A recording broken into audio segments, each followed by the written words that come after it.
Приднестровская Молдавская республика на северо-востоке граничит с Украиной, на юго-западе с Молдавией. История взаимоотношений с соседней Молдавией сводится к территориальным притязаниям. Политические условия фактически отрезали ПМР от внешнего мира.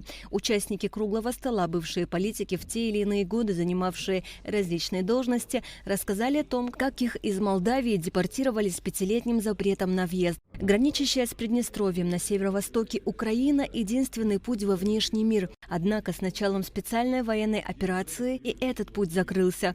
В настоящее время ПМР фактически в изоляции. Нас не может не волновать обстановка вокруг границ Приднестровской Молдавской Республики, особенно в связи с конфликтом на Украине. Все это повышает значимость нашего сотрудничества, нашей солидарности, а также необходимость укрепления многосторонних связей с Российской Федерацией, выступающей гарантом безопасности как Республики Абхазия, так и Приднестровской Молдавской Республики. С заместителем министра иностранных дел Приднестровья Александром Стецюк связались онлайн. Формальный повод может быть связан с очередной годовщиной базового договора между нашими государствами. Но, наверное, в основе все-таки отношений между Абхазией и Приднестровьем лежат вот эти узы братства, дружбы, соратничества. Александр Стецюк отметил, что Молдавия оказывает экономическое давление. Несмотря на это, промышленность и сельское хозяйство надежно продолжают функционировать. Посол Приднестровья в Абхазии Гарри Купалба рассказал историю развития ПМР и напомнил главные аспекты политического противостояния с Молдавской республикой. Рассказал о развитии внешнеполитических отношений и углубился в экономическую сферу, отметив высокий уровень промышленности Приднестровья, несмотря на минувшие военные действия. Вооруженный конфликт с Молдавской республикой длился 2 года, завершился в 1992 году. В том же году, не успев оправиться от собственных ран, многие приднестровцы приехали добровольцами защищать Абхазию. Во время нашей войны посещал Приднестровье в составе абхазской делегации. Мы тогда встречались и с генералом Лебедем. Были вопросы военного такого характера, которые мы тогда обсуждали. Неоднократно я бывал тогда, были частые контакты, и каждый наш визит, кстати говоря, нас принимал Игорь Николаевич Смирнов, президент Приднестровской республики. Это был такой хороший контакт с нашим руководством, президенты наши общались в свое время. Мы не только в Приднестровье, мы в Москве как-то с Сергеем Васильевичем встречались с президентом Приднестровья, подписывали какое-то очередное соглашение тоже. В 2010 году Сергей Васильевич Багапщик, когда был президентом Абхазии, глава администрации президента, он нам поручил организовать встречу.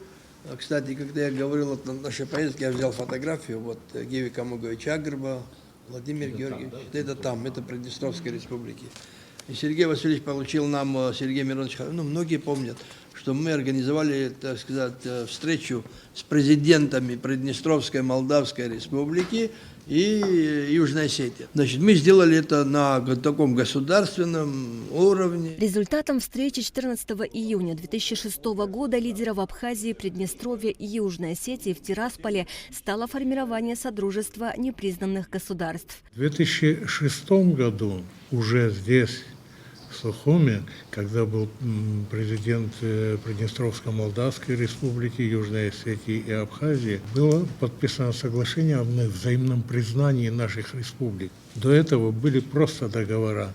А в 2006 году мы признали друг друга, и после этого у нас уже начались официальные назначения посольств, представительств и так далее. Заместитель министра иностранных дел Абхазии Ираклий Тужба рассказал, что по информации приднестровских коллег, ситуация в республике ухудшается. Оказывается, социальное, гуманитарное, политическое давление. С 1 января 2024 года Молдова ввела новые таможенные регулирования, таможенные пошлины для приднестровских предприятий, что существенно усложнит жизнь, усложнит деятельность этих предприятий. Фактически речь идет о том, чтобы ввести дополнительные ограничения на торговлю для предприятий, которые производят свою продукцию в Приднестровье и пытаются ее продать за рубеж.